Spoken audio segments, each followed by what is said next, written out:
আল্লাহ পাকের নবীজি বলেছেন আসাউমুনি ওয়া আনা আজসিবি। আল্লাহ পাকের রাসূল বলেছেন, আল্লাহ পাক বলতেছেন যে শোনো, এই রোজা আমার জন্য, এর প্রতিদান কে দিবে? আল্লাহ পাক। আপনি 5 টাকা 10 টাকা 1000 টাকা দান করতেছেন, 10 থেকে 700 গুণ পর্যন্ত আপনাকে বৃদ্ধি করে দেবে সওয়াব। আর এই রোজার সওয়াব আমার আল্লাহ পাক নিজ হাত দিয়ে দিবে। কি কর, যখন কোনো বড় সাহেবা বোনাস দেয়, কি দেয়? বোনাস দেয় না?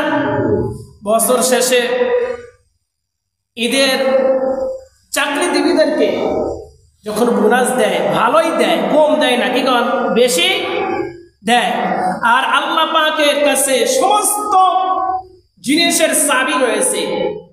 রেজেকের বলেন সমস্ত চাবি, সম্মানের চাবি, সব চাবি কার হাতে?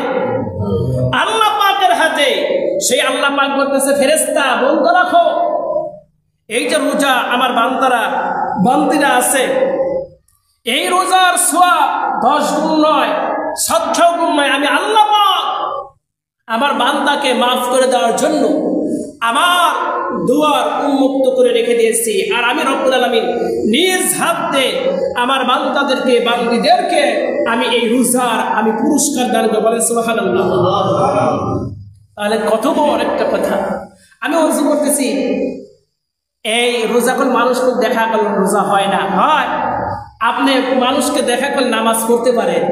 আমি ওযু করতেছি, এক ডোক খাইয়া ফেলাইছি, দুনিয়ার কেউ দেখেছে? দুনিয়ার কেউ দেখে নাই। আল্লাহ পাক দেখছে, ঘরের মধ্যে আমি 1 থাল ভাত খেয়েছি, কি কর, কেউ দেখে নাই।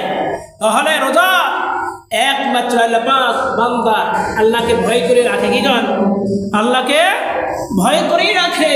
আল্লাহ পাক অবশ্যই বান্দাকে এর সওয়াব আল্লাহ পাক নিজ হাত দিয়ে তাকে দান করবেন। সুবহানাল্লাহ। আল্লাহ রাব্বুল আলামিন বলতেছেন যে ইয়া আইয়ুহাল্লাযীনা আমানু কুতিবা আলাইকুমুস সিয়ামু কামা কুতিবা আলাল লাযীনা মিন ক্বাবলিকুম লাআল্লাকুম তাত্তাকুন। বলেন আল্লাহু আকবার। তাফসীরের মধ্যে বলে দিয়েছেন যে হে ঈমানদারগণ, ও হে বিশ্বাসীগণ, তোমরা শোনো, তোমাদের ওপর যেমন করে রোজা ফরজ করে দেওয়া হয়েছে, তোমাদের পূর্ববর্তীদের উপর আমি রব্বুল আলামিন এই রোজাটা ফরজ করে দিয়েছি। বলেন সুবহানাল্লাহ। আশা করা যায় তোমরা মুত্তাকি হবে, আশা করা যায় তোমরা কি হবে, তাকওয়া অর্জন করবে। আল্লাহ পাকের কথা, আল্লাহ পাক যদি আপনাকে আমাকে যে এই রোজাগুলো যদি যথাযথ যদি আদায় করতে পারি, পালন করতে পারি, তাহলে অবশ্যই আমরা মুত্তাকি হয়ে যাব। আল্লাহ পাকের এই অর্জন করব। আল্লাহ পাককে আমরা যদি এই কাজটুকু করি, তাহলে অবশ্যই আল্লাহ পাক কবুল করবেন। কেমন করে হযরত আদম আলাইহিস সালাম রোজা রেখেছিলেন, কি বল, আমি সত্য করে আপনাদের কাছে বলি। তারপর হযরত হাওয়া আলাইহিস সালাম রোজা রেখেছিলেন। হযরত নূহ আলাইহিস সালাম সারা বছর রোজা রেখেছিলেন। যদি এইটা আমাদের উপর থাকতো, বেকায়দা সবার জন্য বেকায়দা নয়। হযরত নূহ আলাইহিস সালাম সারা জীবন কি করেছে? রোজা রাখেছে। হযরত মুসা আলাইহিস সালাম রোজা রেখেছেন। হযরত ইদ্রিস আলাইহিস সালাম সারা বছর রোজা রেখেছেন। হযরত মুহাম্মদ রাসূলুল্লাহ সাল্লাল্লাহু আলাইহি ওয়াসাল্লাম যেদিন মক্কা থেকে মদিনায় হিজরত করেছেন, হিজরত করে মদিনায় দিয়ে যাওয়ার পর দেখে যে মদিনার ইহুদিরা তারা যেন আশুরার রোজা ওই সময় ফরজ ছিল, ইহুদিরা রোজা রাখেছিল। ওই সময় কি করেছেন? ওই সময় রোজা রাখেছেন। আল্লাহ রাসূল তাদের কাছে বললেন, বলার পর বললেন যে হযরত মুসা আলাইহিস সালাম ওই নীল দরিয়া পার করে দিয়েছিলেন, ফিরআউনের কবল থেকে আল্লাহ পাক তাকে বাঁচিয়ে দিয়েছিলেন। আল্লাহ পাক রহমত করেছে, এই জন্য আমরা রোজা রাখি একটা। কয়টা? একটা রোজা রাখি। মুহাম্মদ রাসূলুল্লাহ সাল্লাল্লাহু আলাইহি ওয়াসাল্লাম বলেন, না, তোমাদের চেয়ে হক আমার বেশি, তোমাদের চেয়ে হক আমার মুসলমান ভাই। আজ থেকে আমার উম্মতিরা আজ থেকে তোমরা 2টা রোজা রাখবা। কয়টা রোজা? আল্লাহ রাসূল ওই দিন ঘোষণা করে দিলেন 9-10 অথবা 10-11। আর তারপরে যখন মাহে রমজান মাস ফরজ করলেন দ্বিতীয় হিজরতে, তারপর এই আশুরা রোজা নফল হয়ে গেল। কি হয়ে গেল? এখন আমরা এই রোজা ফরজ আমরা রাখি। ঠিক আছে, গোটা একটা মাস। আমি ছোট্ট করে বললাম, অনেক তথ্য আছে। আল্লাহ রাব্বুল আলামিনের কোন পয়গম্বর যদি এই কথাগুলো বলে গেছেন উম্মতি মুহাম্মাদীদের জন্য বলে গেছেন, আর কি বলেছেন দেখেন। আল্লাহ পাকের নবীজি বলেছেন, ক্বালা রাসূলুল্লাহি সাল্লাল্লাহু আলাইহি ওয়াসাল্লাম, ইযা জাআ শাহরু রমাদান তাফাত্তাহাত আবওয়াবুল জিনানি ওয়া গাল্লাকাত আবওয়াবুন নিরানি ওয়া সুফিদাতিশ শায়াতিনাল লিআন। রাসূলুল্লাহ সাল্লাল্লাহু আলাইহি ওয়াসাল্লাম বলেছেন, যখন মাহে রমজান মাস আসে আল্লাহ পাকের জান্নাতের দরজাগুলো বান্দার জন্য, বান্দির জন্য, ঈমানদারদের জন্য সবকিছু উন্মুক্ত করে দেয়, খুলে দেয়। বলেন সুবহানাল্লাহ। শুধু তাই না, জান্নাতের মধ্যে যত খাট পালঙ্কা আছে, যত আপনার পেয়ালা আছে, আপনাকে শরবত খাবে, যা কিছু আছে সব কিছু আবার সুন্দর করে সাজগোজ করবে। যেমন করে দুনিয়ার বুকে কোনো মানুষের বিবাহ করতে যায়, শুভ বিবাহ, তার ঘরটা সাজায় না, গুছায় না, ফুল দেয়, কত সুন্দর করে সাজায়, যে অমুকের ছেলে কি করবে, এই ঘরে তার স্ত্রীকে আজকে বিবাহ করে নিয়ে আসবে, তাই না? একদিন আগে থেকে কি সাজাতে থাকে না, 2 দিন আগে থেকে সাজাতে থাকে। আর আপনাদের জন্য একটা মাস সুন্দর করে জান্নাতের মধ্যে সাজাবে। আর শয়তানকে গ্রেফতার করা হবে। কি করা হবে?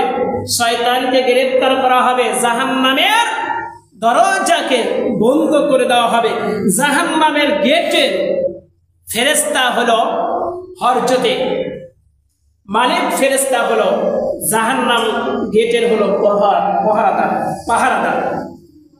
আর রিদওয়ান ফেরেশতা হলো জান্নাতের গেটের পাহারাদার। তাহলে ওই রিদওয়ান ফেরেশতা জান্নাতটা খোলা থাকবে আরো বেশি, চট করে বান্দার জন্য সমস্ত দরজাগুলো খুলে দেবে। বলেন সুবহানাল্লাহ।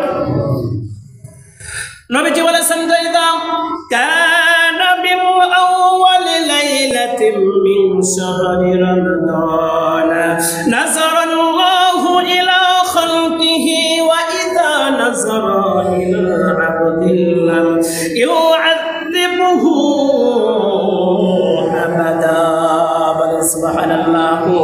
নবীজি বলেছেন, যখন প্রথম রাত আসে, রমজান মাসের প্রথম চাঁদ উদিত হয়ে যায়, আমরা দেখি না, এই চাঁদ ওঠার সাথে সাথে আল্লাহ পাকের যে একটা রহমতের চক্ষু আছে, কিসের চক্ষু আছে? জবান খুলে বলেন। রহমতের যে একটা চক্ষু আছে, এই চক্ষু দিয়ে আল্লাহ রাব্বুল আলামিন বান্দার দিকে তাকায়। কার দিকে তাকায়? বান্দার দিকে থাকে। আল্লাহ পাকের যে একটা রহমতের চক্ষু আছে, এই চক্ষু দিয়ে তাকিয়ে থাকে। তাহলে এই মাস শেষ পর্যন্ত, মাহে রমজান মাসের শেষ পর্যন্ত তার নেককার বান্দাদের দিকে আল্লাহ পাকের রহমতের দৃষ্টি দিয়ে, চক্ষু দিয়ে তাকিয়ে থাকবে। বলেন সুবহানাল্লাহ। তাহলে আমরা কি আল্লাহ এই রহমতের চক্ষুর মধ্যে, এই দৃষ্টির মধ্যে তাকানোর মধ্যে থাকতে চাই কি চাই না? তাহলে মাহে রমজান মাসের রোজা রাখতে হবে, 5 ওয়াক্ত নামাজ পড়তে হবে যথাযথভাবে। আর যখন আমার কাছে এই আল্লাহ পাকের কথাগুলো আসবে, অবশ্যই আমরা মানব তো মানবই। আল্লাহ পাকের কথা, রাসূলের কথাগুলো আমরা এই অন্তরের মধ্যে আমরা গাঁথে রাখবো। ঠিক আছে, গাঁথে রাখবো।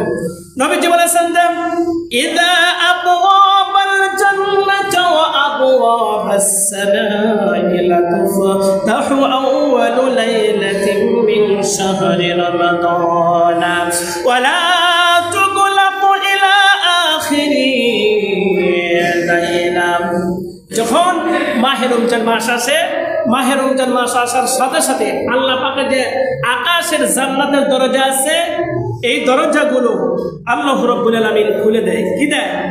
আল্লাহ রাব্বুল আলামিন আল্লাহ পাকের রহমতের দরজাগুলো বান্দার জন্য সুন্দর করে খুলে দেয়।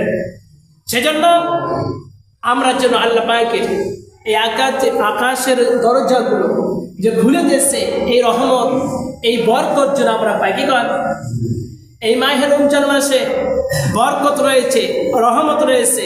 আল্লাহ পাকের যে বিধানগুলো আছে, এই বিধানগুলো আল্লাহ পাক যেন আপনাকে আমাকে যেন মানার জন্য তৌফিক দান করবেন। আল্লাহুম্মা আমিন।